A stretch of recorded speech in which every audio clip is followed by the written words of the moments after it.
Howdy, folks. Howdy, folks. Howdy, folks. Welcome back or welcome aboard. You are listening to the Doc Owen Show, where we deliver truth to youth. I am joined in the studio tonight by... I'm a surefire. And... Howdy, folks. It's Uncle Bocce. Uncle Bachi, and we are ready to celebrate. There are all kinds of music that could be played and probably is being played since this is Inauguration Eve. And the title of the show says, and the Goblins are out, because they are. But at any rate, we are all over the social media as Doc Owen Show, DOCOWENSHOW. Find and follow us on Twitter. Find the show on Facebook and give it a like, give it a follow. We'd be glad to have you. That's the best place to keep up with it. We also have a blog that we are developing, and it is titled DocOwenShow.com. You can find us there for some longer opinions, if you wish. And we have two apps, one each for the Apple and the Android. They are free, and that is really a wonderful place to hear the show. You can stop and start it at will. You can listen to it 10 minutes at a time, 15 minutes at a time, and you also get access to the entire backlog and library of Doc Owen shows. So we'd appreciate it if you download the app from your respective store. We start in a very traditional manner around here. We have a note of inspiration from Miss Ima, this day in history from Uncle Bocce, and then I follow the group with a leadership quote or two. So, Miss Surefire, take it away. And tonight's quote comes from a new website I found here. Kind of had to look into that, being that I have a paper with a Christian perspective on it. So I kind of like this one site. It's called ChristianPost.com. Okay. Is it plural or singular? Singular. Okay. Christian Post. P-O-S-T. Okay. .com. Okay. And tonight's quote comes from the book of Romans, chapter 12, verses 11 and 12. Never be lacking in zeal, but keep your spiritual fervor, serving the Lord. Be joyful in hope, patient in affliction, faithful in prayer.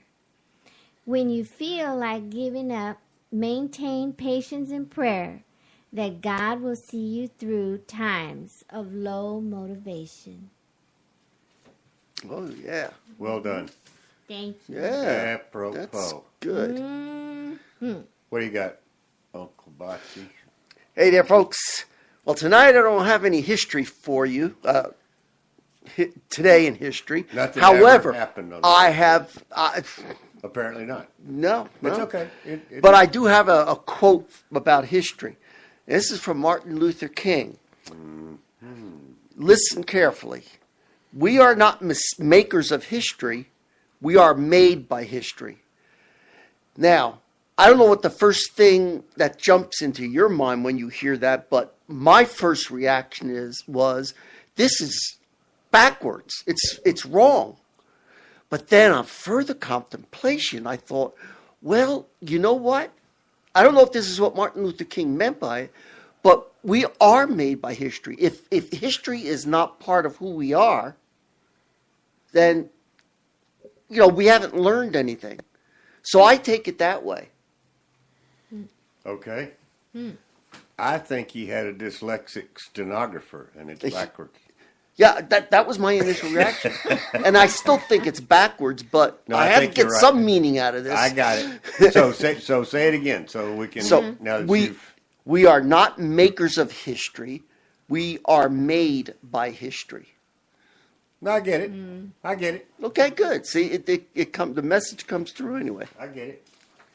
Okay. I have two quotes tonight, both delivered by our friends at Crowned Grace International. The first one is from a fellow by the name of Jim Rohn, R-O-H-N, 1930 to 2009, a very well-known author and entrepreneur. And what I told you, Emma, what's the name of Time Travelers or Time. What was the name of the movie that he did? Oh, let's see. Hold on. Let me Okay. see if I can toggle Still pull over it up? here. Yeah, let's see. Oh. Wrong website. Okay. Well, I don't really see it. Don't worry about it. Don't worry about it. It's not Okay. important. Not that Okay. important. Okay. Mr. Ron said, "Don't join an easy crowd. You won't grow. Go where the expectations and the demands to perform are high." I like That's a it. good one. Yep. Mm-hmm. And it seems that, I guess it was earlier in the week that we celebrated Martin Luther King's birthday, right? That was Yep. on Monday. So that's why that's on the airwaves and on our mind. I have a second leadership quote, and it is from Martin Luther King Jr. All right? So it ties. Awesome. This one is not a conundrum. It's not. Nothing about it is mistakable. And it's a leader. Now think of this in terms of leadership. Okay. Okay. The quote is, "I have a dream." There you go. Yep. That tells the whole story, doesn't it, of Uh-huh. Martin Luther King? Mm-hmm. Wow. That's powerful. 4 words.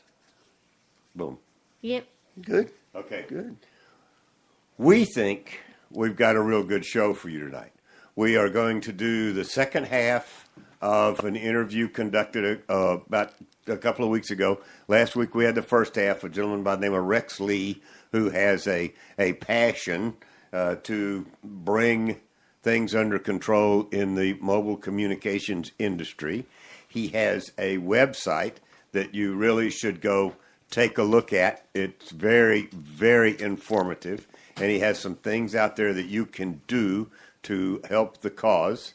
The name of the website is termsmayapply.com. And I think you will enjoy the second half of that interview. Uncle Bocce's going to give us, 7, 8, 10 minutes on a topic he calls the American. Now, I questioned him, so you don't have to. I said, "Don't you mean an American?" He said, "No, the American." So we're going to find out exactly what the difference is and find out what that means.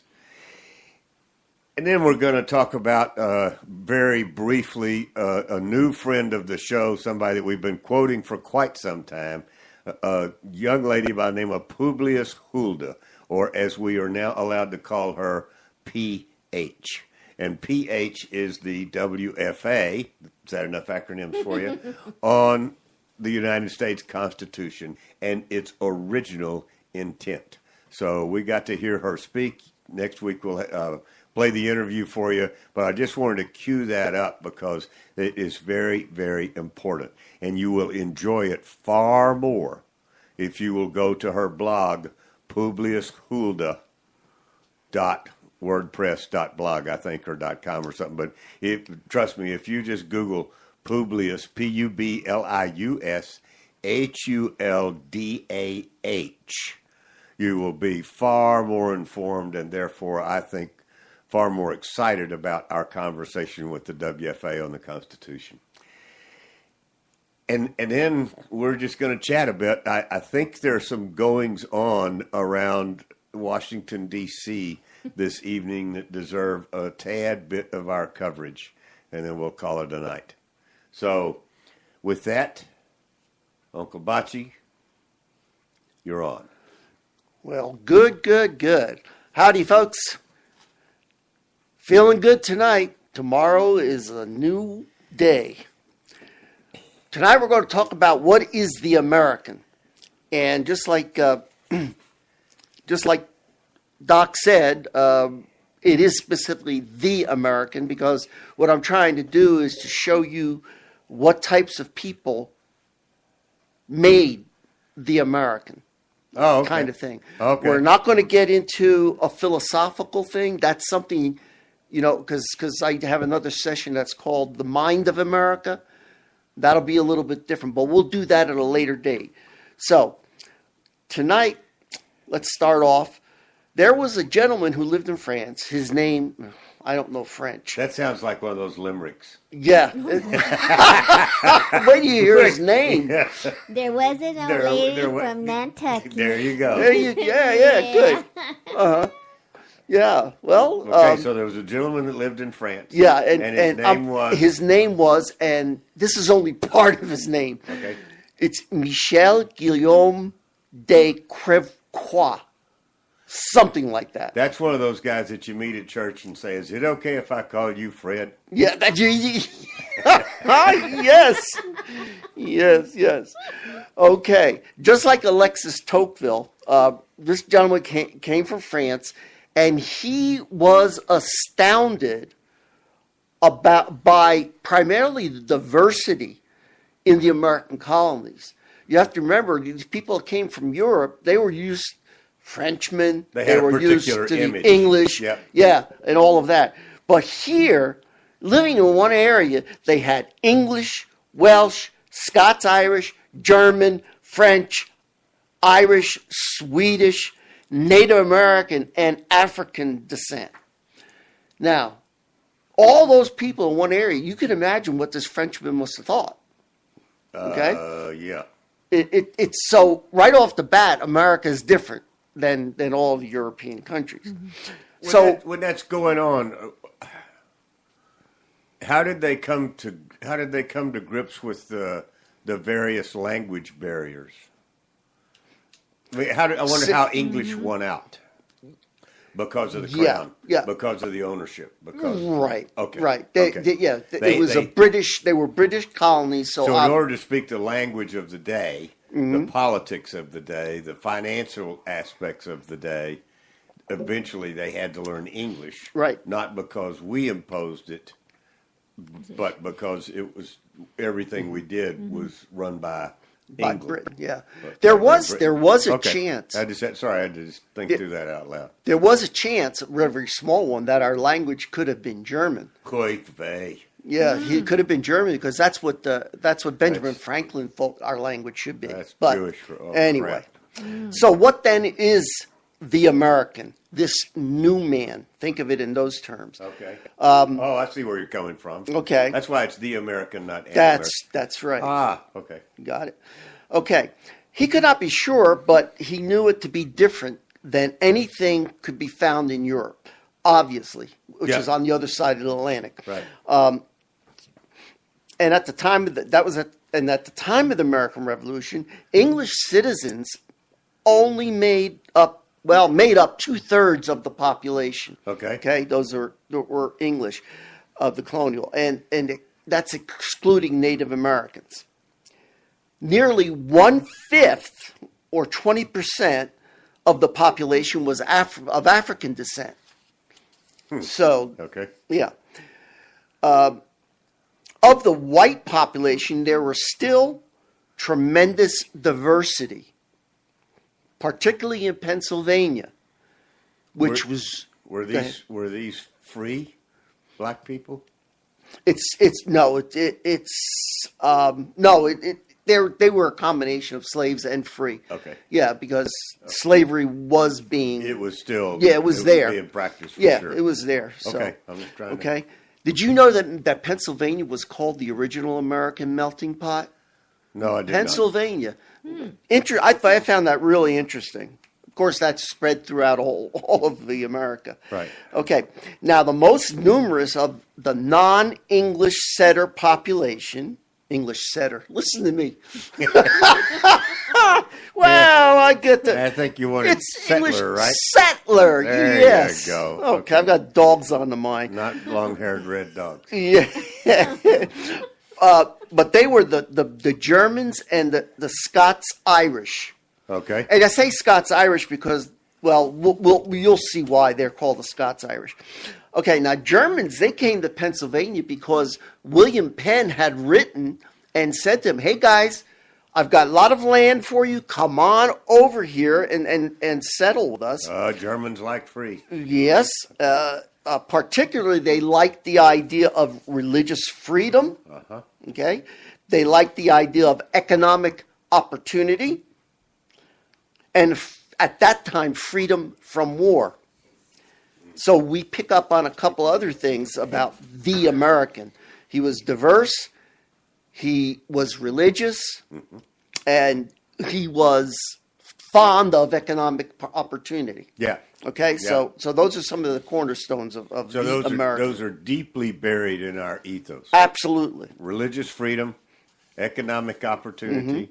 There were three. What was the other Diversity. one? Diversity. Okay. Okay, and Okay. and we'll add to that.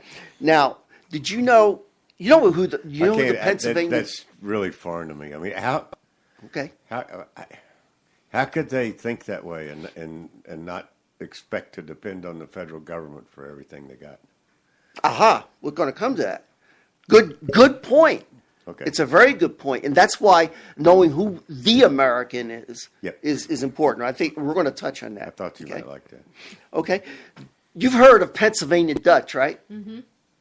Did you? Yeah, Yeah. he was a wrestler. Did you know that the Pennsylvania Dutch were not Dutch? Get out of here. They weren't. Well, I always wait. thought that they were too. You know, especially like the Amish, they speak Dutch, but actually it was a confusion of the word for German in German, which is Deutsch. Deutsch. Deutsch. So it was really the Pennsylvania Deutsches or the Germans. Okay, just a little side that. So that's what the Pennsylvania Dutch are. Along with the linguistic and cultural diversity, the Germans, they brought new religion to America, the most prominent which was Lutheran. So they brought a lot to develop the American. The Scots-Irish, they were twice displaced, okay? What happened was the original Scottish lowlands, they fled to Ireland to escape poverty, okay? So they went to Ireland, that's why they're called the Scots-Irish, and they found little prosperity there. Okay, so in addition, the Catholic Irish, they had little desire to share their island with someone else who was not Catholic, especially a Presbyterian Scot. So, you know, they didn't like that. So they didn't find it very nice there either. So much of the farmland had already been taken, okay, and so they moved to Appalachia, and there they were fighting the Indians, of course, and all of that. The Scots were. Yeah. Which made them feel right at home. Exactly, yeah. Okay. Okay. So eventually these cultures began to blend. And the Americans became culturally distinct from the English. Okay, so they were developing their own American culture. The language, culture, and religions differed greatly from those of Mother England. Most Americans at this time were actually born in the colonies and had no idea where England was or what it was. Okay? The Germans were never loyal to England. The Scots-Irish had great resentment towards Great Britain, and you can understand that. Right. The ties that bound them to the British crown were weakening fast. So next week What we're were going the ties doing here? not the THAIS. Oh. The ties that bind us. Oh, yeah. Yeah. Okay. So since we're coming to a close here, I was going to expand a little bit on the idea of diversity because there's some very interesting statistics, but we'll pick up on that next week. So to summarize, it may be diversity. It may be too late next week maybe. to talk about diversity. Okay, then we'll skip To hear it. some people talk, it's all over as of noon tomorrow. Yeah, There yeah. is no Just more- like it was all over when Obama came in. There's no more diversity. Okay, so We're closing them all down and taking away their student loans. okay. Those are universities. Okay. Go ahead. Okay. So there are five distinct things that come out of this lesson tonight. Number one was Wait. I got to get a notepad. 5. yeah. Everybody got your notepad out?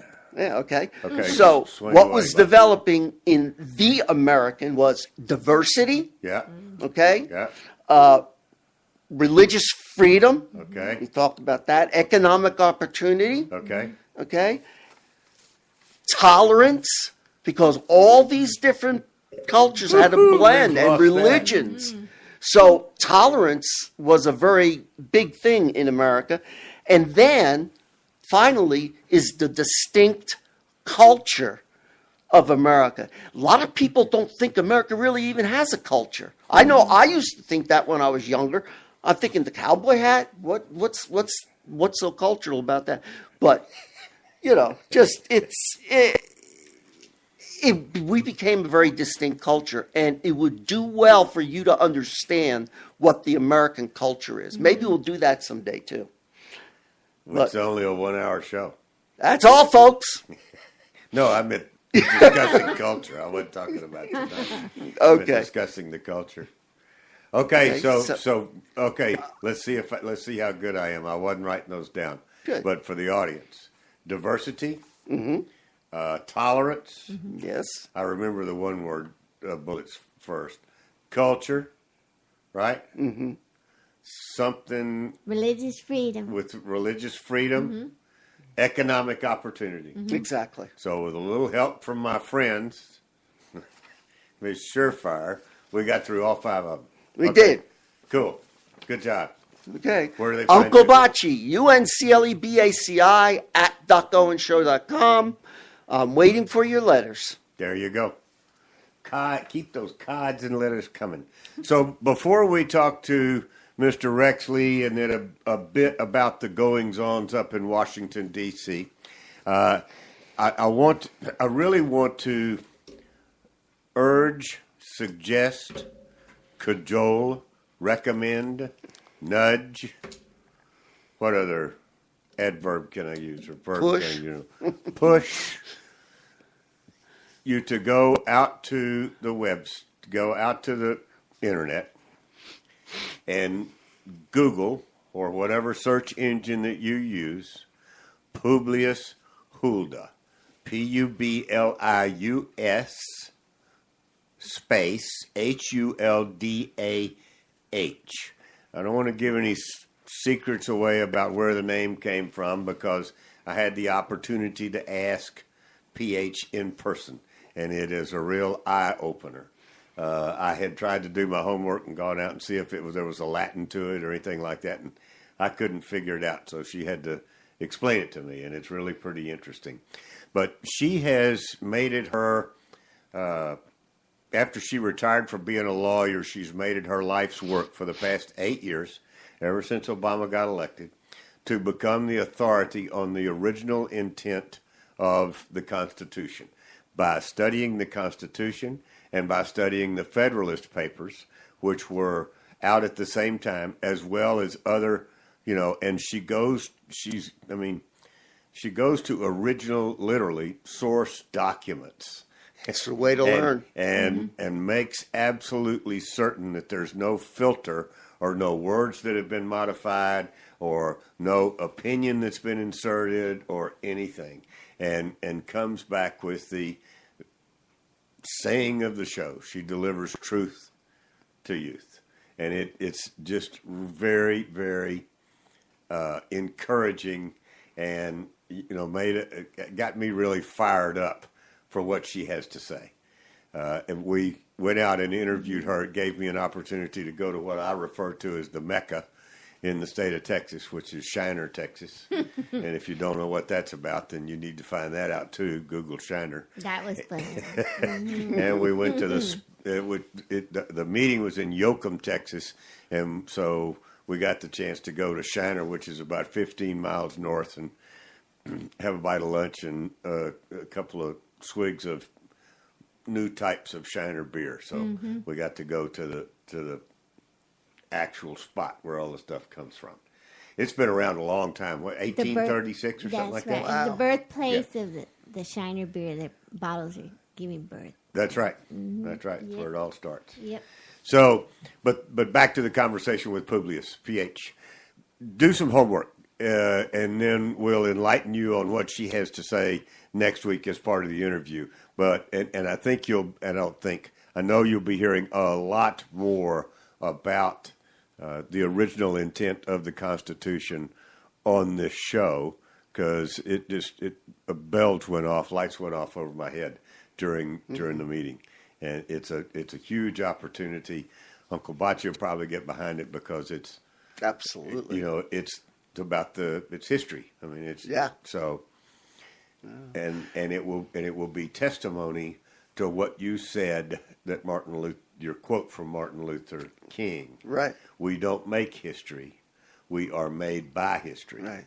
So if we understand this Constitution as it was created, we'll know very well what he was trying to tell you. Absolutely. Very well said, Doc. We are made very by well. history. Okay. Just a little thing on Shiner. Yes, You know sir. what I always thought when I moved to Texas? I thought Shiner beer was brewed in Kerrville because of, what's out there, the Shiners or something? Shriners. Oh, it's the Shriners. What are you Shriner doing, a doc University. going See back that? on us? Yeah. Holy guacamole, man. Okay, folks, you've just been educated. He's That's talking about the- Shriner that's the- University. Shriner, Yeah. yeah. I they put make those beer two. there too, right? I don't know. They might make hay. They might drink beer at the university. They absolutely Yes, do. that's It's the right. tassel-headed people, right? No, that's In the parade. Oh, that's yeah. the Shriners. That's That's what I part of the said. Masonic organization. That's Yeah. what I said. The Shriners. That's who's in Kerrville. Well, they probably have a lodge, but they're the Shriner temples are in major cities across the world, actually. Okay. Yeah, Well, who's in Kerrville? the Shriner University, but that's not affiliated with the Masonic family. No. Oh, see, we even learn more.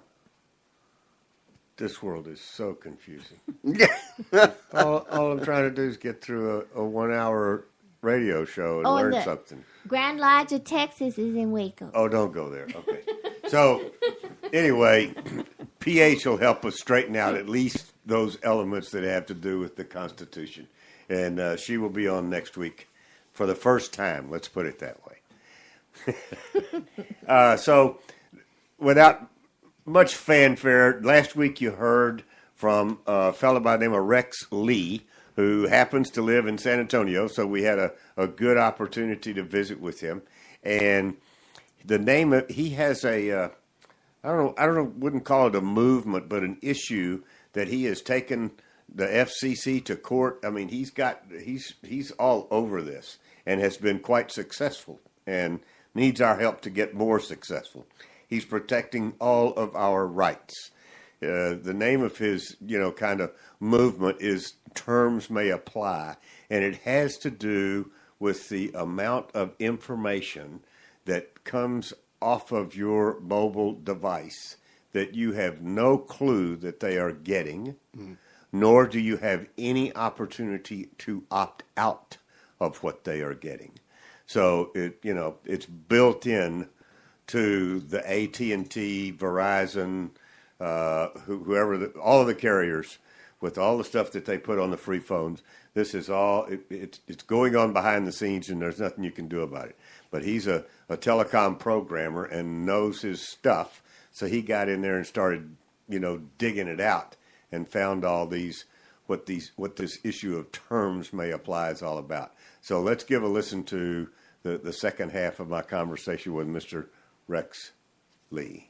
Sir, So I saw it. when I tell you that it's not private, it's not me telling you that. I've already vetted this. I sent my documentation and analysis to the experts. I sent it to Google. I sent it to T-Mobile, Samsung, AT&T, and the FCC. I told them to vet my documentation, reports, and analysis. Tell me I'm full of crap here, and they couldn't. They looked at everything and came back, and so we've got an admission here. Right. The problem with this admission is it's very nebulous. Who make up the variety of parties that T-Mobile is saying is collecting our information, and how do they use the information? Those are the two things that I'm following up on, and I'm trying to get transparency on. So I would say your biggest danger, Rex, is trying to keep this from consuming your life. I mean, I could see how it would. You know what I'm saying? I mean, I get it. I understand where you're coming from. That's one of the reasons I'm on the radio. The challenge is keeping it from just taking over, because you're undertaking a huge fight. Well, if you were to look at this, I'm going to make this all simple. It's very complicated. Trust me, it's very complicated what I've done. Yep. But at the end of the day, what we're talking about here is exploitation and deceptive trade practices. I'm okay with Google mining data. I'm okay for data mining for profit. What I'm not okay with are deceptive trade practices. When I buy a product and a service, I expect my vendors to be honest with me about the products and services Right. I'm purchasing. What people fail to realize here, there's some very important points to my case. People fail to realize that we're the customer. We're not their uncompensated information producer, and that's exactly what's going on here. And I use that term a lot. People look at me strangely when I tell them that. But what's going on is when we use connected products, we are actually uncompensated information producers indirectly working for Google, Apple, and all these other companies. Well, yeah. They're taking the information that we produce on our products, and they're exploiting that for profits while we're stuck paying the bills. So Yeah. really what we're talking about here is exploitation. There's all sorts of privacy implications, too, and cybersecurity issues along with this. But at the end of the day, it's exploitation. Consumers are being exploited by the products and services they're purchasing. Worse, they're being exploited by the companies they patronize with their loyalty and their hard-earned money. Right. And I think you made a good point earlier when you made a comparison to Facebook or Twitter or a lot of the other social media sites. At least we know we are their content provider. In other words, at least we know that if it weren't for us providing content, Facebook would not exist. But Right. and so that's where you're coming from is with these mobile device, with these carriers and the mobile devices that they are selling to us. We're unaware. We don't know who we're providing content to. We're not really being given the choice of opting out and saying, no, I'll just take the basic phone with the basic OS and add all my own apps. Exactly. You Right. hit the nail on the head. We just celebrated Apple's 10-year anniversary of the iPhone Right. yesterday, the day before. Really, what we're talking about here has been the greatest data theft of all time. Yeah. It's been going on for 10 years. I started my research over 3 years ago trying to get answers on this when I started looking into how these apps were operating on the phone. So that's what we're talking about here. The other issue here is Google. I'll give you an example why this is very dangerous. Google competes in over 100 industries worldwide, yet they have a predatory operating system that operates on people's telephones, your cellular phone. Now, your cellular phone, this is another point that people forget, your cellular phone is protected by due process and the Fourth Amendment rights. The information that Google and Apple are taking off your phone would require the NSA a warrant or another law enforcement agency a warrant to get that same information off of your phone. Now, what I'm seeking to find out is how this data is being used. Is this information being used in a manner that can harm the paying customer? And what I mean by that, and a lot of people say, well, I'm not a terrorist or I'm not a criminal. I don't have to worry about my data. They're not going to second level thought in how it can hurt them. How that information can hurt you and what people don't realize is what's embedded in your terms and conditions is they can make a data profile on you and sell that to a data broker. So when somebody tells me that, I ask them, would you want all of your text conversations in the hands of your current employer or future employer? Would you want all of your info? Would you want your location data, your motion data, your fitness data, and your geofence data from your phone in the hands of a future employer or current employer, a bank underwriter, an insurance company, an institution of higher learning, or even a state actor who can circumvent due process and the Fourth Amendment by simply going to Google and Apple and buying a data profile on you, of which would require them a warrant if they were to go through legal routes to get that same information. That's how the information can hurt you. Rex, after this conversation, I'm going to be very difficult to reach. Wow. I mean, I understand what you're saying. And I knew some of it was going on, but certainly didn't realize to the extent that it's about opting out of those apps. Right. I mean, you're not able to opt out. Right. I mean, that's the really. So Go ahead. Prior to 10 years ago, when you bought a PC and it had bloatware on it, what could you do? You could go in and erase the bloatware. You can delete the bloatware. Sure. Today, Right. you can't do that. And this problem isn't just limited to Apple and Google. I use them. It's also Microsoft. Oh, no, it's everybody. It's everybody that's in the game. I mean, they're all playing the game the same way. Right. So the other issue with my case, which is very relevant to the news today, all we hear about is Russian hacking and cybersecurity. Yeah. Well, I'm here to tell you there is no cybersecurity. Yeah. And I'll give you an example. I found an app permission in my Samsung Galaxy Note phone. From the app permission was written by Android, and basically the app permission, if you were to look at it, it's called a interactive application permission command string, and this is literally what it says. It says Android.permission.badu_location_service. Now, what I just described to you is an Android app permission that enables Badu, a Chinese search engine, to actually cultivate location services from my smartphone. So how the game works is the operating system is the valuable real estate. Google owns that because that's the Android OS. Google then goes out to companies like Badu or Facebook, and they sell pieces of that real estate in terms of allowing those companies to put a pre-installed app on the phone so that those companies can collect your information and then turn around and exploit that information for money. So basically what Google did is they went out and they sold valuable access to your information to companies like Badu. Badu is a Chinese search engine. So you're telling me there's apps in there that I don't even see. Exactly. This would not be an app that would show. You would have to know where to find these command strings. And I have examples of those command strings up on my website where you can actually see them. I know where to look for these because I'm a cellular phone software developer. The average person would never find these command strings. I even found a command string enabling Facebook to collect the information, almost 100% of all information off my smartphone, and I'm not a Facebook subscriber, yet they have an app permission that that Google wrote for them that enables Facebook to collect this information from my phone. So one of my questions is, if I'm not a Facebook customer, why is Facebook accessing information from my smartphone? Right. And what I heard you saying earlier when you were talking about a current employer or a future employer, it's just a matter of time. I understand where you're coming from. It's just a matter of time before a background check can include this data. In other words, it's a matter of it being cost effective for if you want to go to if you work in a financial institution, or I work in the electric utility industry as well. I'm constantly having to sit for a background check, which is fine by me. But what you're saying is, eventually the economies of scale on all this data that's been trapped will wind up in my background check. Yes, exactly. Which is.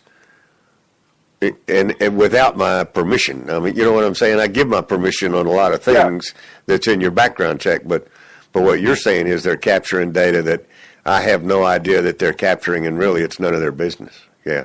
Exactly, and worst of all, they're capturing it from products and services that require payment to participate. My smartphone requires a payment to participate. My connected automobile requires payment to participate. Right. My connected TV requires payment to participate. What my goal is to, what I would like to see changed is that fact that we should have 100% control over our technology, over these pre-installed apps, and over access to this information. Now, if this information is worth billions of dollars and I want to play, I should be compensated if I want to play. Absolutely. They're not taking my email address to send me a hamburger coupon. They're taking my motion data. They're taking my fitness data. They're taking my location data. Yeah. And a lot of people don't realize your phone has geofence tracking. People don't know what that is. What that means is not only does your phone track your exact location, but it's time-stamping your arrival to those locations and when you leave those locations. I know. Now, up until now, the only use for that technology that I've known was for people on probation or people who are awaiting a hearing in court. In other words, that type of technology is used to track criminals, but now consumers are buying this technology, and it's embedded in there. So these companies are not only tracking my location, they're tracking when and how long I'm at each one of my locations. Yeah, and I tried to believe me, if you've never tried it, you should. Lose your cell phone and then go to the authorities and tell them that you know that they can find that cell phone for you, and they'll deny it all day long. Well, here's the other thing. A lot of people don't know they're being tracked by other tracking technologies. So if I turn my location services off, they still can find me. Your phone has what's called near-field communication technology in it, and what that is that's that payment, that auto pay when you go to a register. That uses near-field communication technology.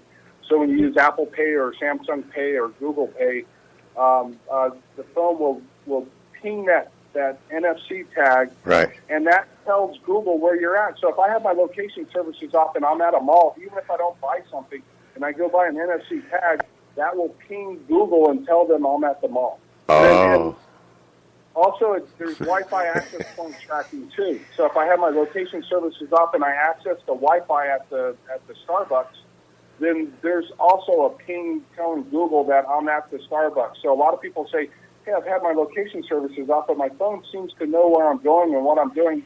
Why is that? Yeah. I bet too, on the one hand, you've got a little remorse for having opened this can of worms on yourself. Oh, yeah. A little bit of information can go a real long way. I would like to encourage the audience to go to your website. So give them the name again. And, it's really, I don't want to say it's a website. It's more of a blog, if you ask me. It's filled with excellent information. I went out there and read what Rex had posted, and it'll really, really get you started down a good path to being a very knowledgeable consumer. So which is important. Yes. So give them the name of it, Rex. Thank you. The website is www.termsmayapply.com. Yep, all one word. Terms may apply. You've seen that phrase, and that's the agreement that you wind up signing. And we just had that was very, very informative. I'd like to do this again sometime. Yes, sir. And keep track of and follow your progress. And if there's anything that we can do in terms of putting it out there for our listeners, then please let me know. Don't hesitate to reach out. Yes, I appreciate that. And really, I just want to leave everybody this. We're the paying customer. And I think everybody should, after reviewing my website, I have the information. I've done all the legwork for you. All this has been vetted. You can read the T-Mobile letter. All I ask you to do is contact AT&T, Sprint, Verizon, T-Mobile, whoever your service provider is, and start asking questions. And also, please contact the FTC, the FCC, and the state attorney general's offices and file consumer complaints on this. This is deceptive trade, and we're being exploited. There's no two other ways to peel the orange, and that's exactly what's going on, and people need to take action. Very, very, very good advice. Mr. Lee, thank you, sir. Thank you. We'll talk to you soon. Thank you. Thank you. Have a good day. Same to you. Bye-bye. So, in the tradition of delivering truth to youth, you just got 2 weeks of it. It was separated by 2 weeks, one interview. Mr. Lee knows what he's talking about. I mean, he's a programmer. He knows how to dive deep into this thing, and he was quite troubled by what he suspected was going on and became even more troubled as he learned what actually was going on. So please go to his website, termsmayapply.com. Check it out and get involved. I mean, I know you've got a lot of things on your plate, but this is one that I think you could have a real impact on if you will write the authorities. Mm-hmm. Uncle Bachi, you rang a bell with you or what? No, I just have a question of clarification. Well, that was Is- recorded earlier. Rex is not here. Well, you might know the answer. You're an expert too. Yeah. No, my question is, and I think I know the answer to it, is he saying that all of this data that is being collected is specific to your name? Yes. So it's not just data like It's collecting specific- demographics. It's specific to your. Actually, it's specific to your device. To the phone, To the okay. phone. And what he's saying is that is, and we know that to be true. If you want to make, that's usually a 1-to-1 ratio. Wow. If it's your phone, it's you. But there's an awful lot of information in that phone when you sign the contract and the agreement. I mean, there's things behind the scene that if you've ever lost your phone and had to try to find it or prove that you owned it or anything like that, there's a thing called IMEI numbers. There's all kinds of monkey junk in the background that when you sign the contract and, you sign it as Uncle Bocce, Bubba, they got you. And, Wow. and it weaves, and yes, it weaves. What really got my goat about the conversation was his reference to the fact that all of this data, way beyond what NSA or anybody else captures, way beyond that, is available for Amazing. sale. So if the free market gets it to the point where it's affordable, then your future employer could look up that information. Mm-hmm. It's the gremlins are out, as the title of the show says. Mm-hmm. So let's talk. Let's try to lighten the mood a tad, and talk a little bit about this. Is Inauguration Eve. Mm-hmm. Supposedly at 12 noon tomorrow, Donald J. Trump will become the 45th president of the United States of America. I don't say supposedly because something may happen. I say supposedly as to the time.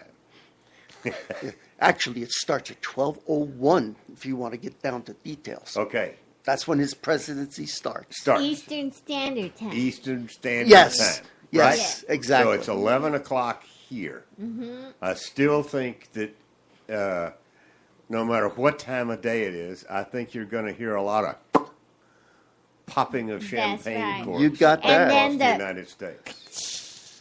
Yeah. Mm-hmm. But there's a huge number of people, not the least of which the last count that I just saw on my monitored iPhone is we're going to have 65 Democratic congressmen who are boycotting the ceremony. How do you feel about that? How you feel about that? I know. You know what? I mean, my congressman's not going. Yeah, mine isn't. Mine isn't I going. think we got the same one. And like I said earlier, Joaquin Castro, right? Yeah, Joaquin Castro. The dude is supposed to be representing me. Not himself. Not himself. I don't give a damn how he feels about Yeah, it. I understand that. But isn't that a clue as to how every single one of those 65 people think? And That should be scary, folks. And it's been scary Yep. for quite a while. Yeah. And they wonder why we want to. They wonder why the other side wants to drain the swamp. Yeah. Ah, I mean, how can they not understand why there is a drain the swamp movement when they act like that? yep. Exactly. And it's if you tweet, or if you're on Facebook, or you have a blog, or you communicate with others who do have a blog, the other side, the Democrats, the liberals, the whatever you want to call them, they go into attack mode instantly when you put something out there that is supportive of Trump, or patriotic, or supportive of the red, white, and blue, or I mean, I'll just put it out there. I'm just way too old to put up with their crap. I mean, I Exactly, yeah. really, I've worked hard all my life. Absolutely. And Dad, burn it, there have been a lot of politicians that I have not liked, but I've not gone to the extent that they go to try to tear things up and make life miserable for them when they're in office. Instead of making America better. I go to work and try to find a replacement. I go to work and try to make the best out of what they're doing, even if they're doing it for the wrong reasons. I just don't understand it. I don't understand it either. I don't understand how people can keep electing these people. It's absolutely amazing. Well, I'm going to take it back to PH. The only thing that I'm going to do, I can assure you, is try to create a lot of focus in your mind, in the audience's mind, in the listener's mind. A lot of focus in your mind about the original intent of the Constitution. Mm-hmm. And there's a number of reasons that I want to do that, not the least of which is so that we will recognize when we have one of these type representatives not doing what they're supposed to be doing, or we have a federal government overreaching and not doing what it's supposed to be doing.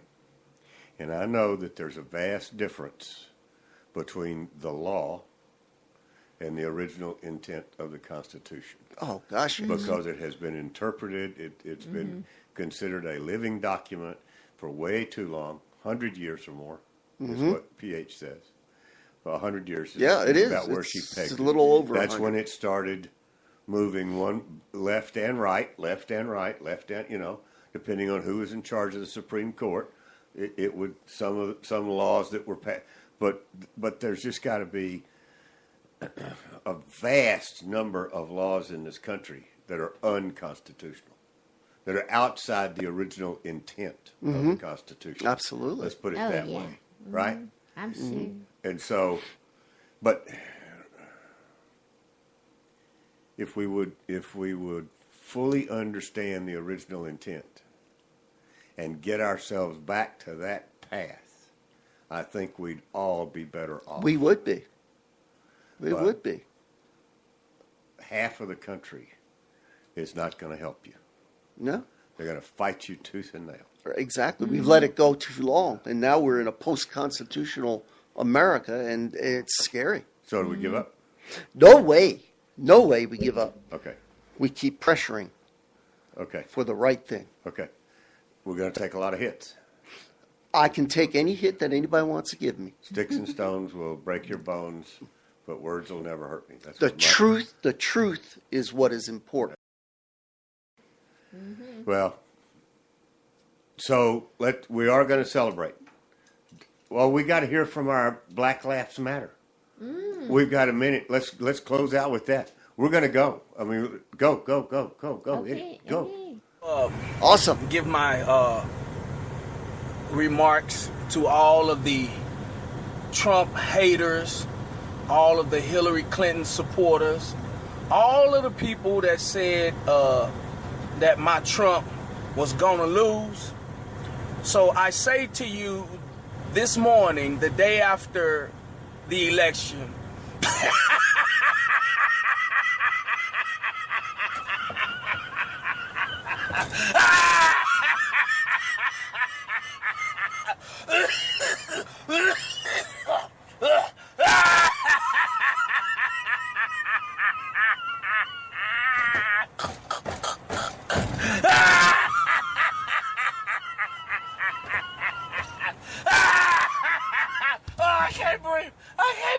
I can't breathe. Oh. Front row.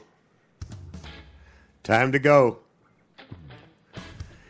You have been listening to the Doc Owen Show. Thank you so much for having us. We really appreciate it.